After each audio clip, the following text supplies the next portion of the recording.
What's going on, guys? Devin here with Backcountry Exposure. Let's talk about and review the Sierra Designs Studio 2, which I believe is one of the more underrated backpacking lightweight shelters out there on the market. I don't see a lot of people using or talking about this particular tent, and I'm excited to share it because this thing really is amazing. It is super roomy, it's lightweight, and it makes it just an awesome shelter for somebody that's looking to save weight in their backpacking system, get something that is going to function in all sorts of conditions, high wind because of its shape, and save weight because it's a one door, one vestibule type of shelter. It really is just amazing. So let's dig into the nitty-gritty aspects of the Studio 2, what I believe is one of the more underrated shelters on the market. So like I said just now, this is a one vestibule, one door shelter that is a two-person shelter, 40 inches of peak height, makes it really comfortable with this big, just awesome vertical door that you get. And that's what I love about Sierra Designs and their shelters, is they focus on livable space within the tent. So even though this is a fin style shelter, they've included aspects to this particular tent that increase the living space as you move from the head end to the foot end of the tent, making it a very roomy and spacious two-person tent to where you actually can pretty comfortably with a fin style tent like this sleep two people if you need to. Now I know a lot of people don't necessarily always sleep two people in a two-person tent. A lot of times it is a place to store gear and all of that, but you really could, because of the way that this is designed, sleep two people pretty comfortable in it. So let's talk about the specific specs about this shelter. Now this is 85 inches in length. It is 52 inches wide, 42 inches at the foot end. So if you are going to sleep two people in the shelter, you've got to use 20-inch pads in order for you to be able to fit appropriately. Two 25-inch pads side by side is not going to fit at the foot end of this shelter. Some of the other things that they have done to increase the living space within this shelter is at the peak here in the middle, as well as at the foot end, there are two spreader poles that increase the width of the tent at the ridge. So unlike the Fly Creek from Big Agnes, having that single pole that goes all the way down, and then it's more of like an apex that comes to the pole, this has two spreader bars that really spreads out the width of the tent as you move from the head end to the foot end, increasing that livable space for a very minimal weight increase that you're really probably not going to notice once this shelter is in your pack. Now the fabrics that are being used on the Studio 2 is a 20 denier ripstop nylon for your fly that has a 1200 millimeter hydrostatic head. On the floor, you've got a 30 denier, also 1200 millimeter hydrostatic head. And so everything about this is meant to be very lightweight. Everything is light fabrics and just trying to create the best performance possible, but still save weight in this shelter so that you're not carrying more weight than necessary for your backpacking trip. Now, something that you'll notice about this particular tent in this Rainfly is there is no any type of vent that is sewn into this where you pop open that little stick that holds the vent open. Everything on this shelter is reliant on using these side guy out lines that allow airflow to come underneath the shelter. So to get the just best performance possible out of this tent, you do need to use these side guy lines for you to extend the Rainfly out away from the body of the tent, and that's going to allow really good airflow and circulation for this to vent and not create a bunch of condensation on the inside of the shelter.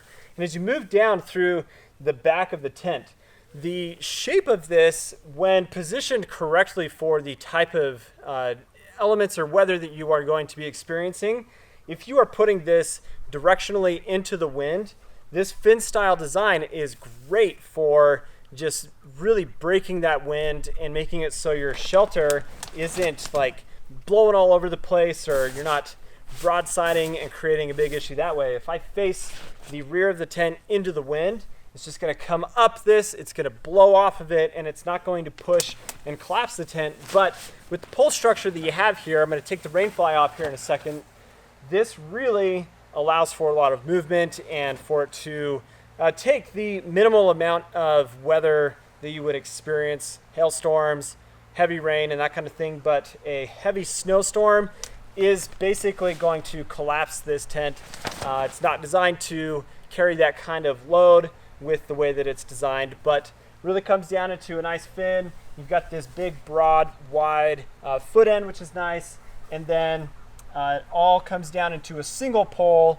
So this is a semi-freestanding tent. It does require you to stake everything out for you to be able to have the optimal performance out of this shelter, but the nice thing is Sierra Designs actually gives you enough stakes for you to be able to pitch this in every way that you would need to get the optimal performance out of it. Let's talk about the pole structure of the tent. This is a 2-pole design, meaning that this single pole right here for this spreader bar is separate from the hubbed main pole that connects to the front of the tent, moves down through this top ridge, and then down to the foot end that also has an attached hub right here that really spreads out this foot end of the tent, and then this additional pole that's separate that spreads out the peak of the tent here, which this is where you get that full 40 inches of peak height instead of it being fully at the front of the tent. So you've got a 15 denier, no CM mesh here on the body of the tent, which you can obviously see covers a huge piece of the tent. So this is a true 3-season shelter, not something that I would take into a 4-season setting. Down at the foot end of the tent, this 30 denier ripstop nylon fabric comes pretty high up on the foot end, and that's because the rainfly doesn't necessarily capture all the way to the ground.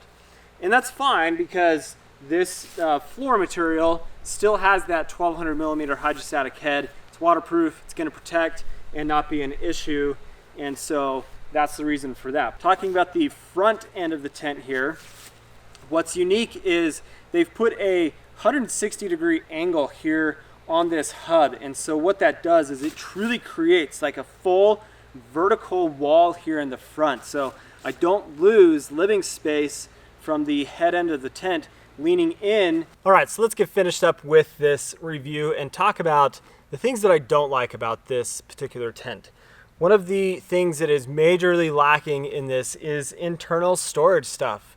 When you compare this to like Big Agnes, for example, you only have a storage pocket here on the side, which is a triangular shape, so you already have a reduction in amount of gear storage for small items there. You've also got one over here, but there's nothing up here across the top. I feel like a mesh pocket right here across the top would be something really easy to add and would not add any additional weight to it. It gives me a little bit more storage options that allows you to put your headlamp and your phone or other small items that you don't want on the floor and getting lost within everything else that is in there. And that leads into the other negative aspect about this shelter, that it's a single door front entry shelter. These are not always the most appealing for people because you lose gear storage space here in the front of the tent. Now, I know I've got the rainfly off of the shelter right now, but you only have 9 square feet of usable vestibule space, but it also comes down at an angle. So if I really am gonna put my backpack right here,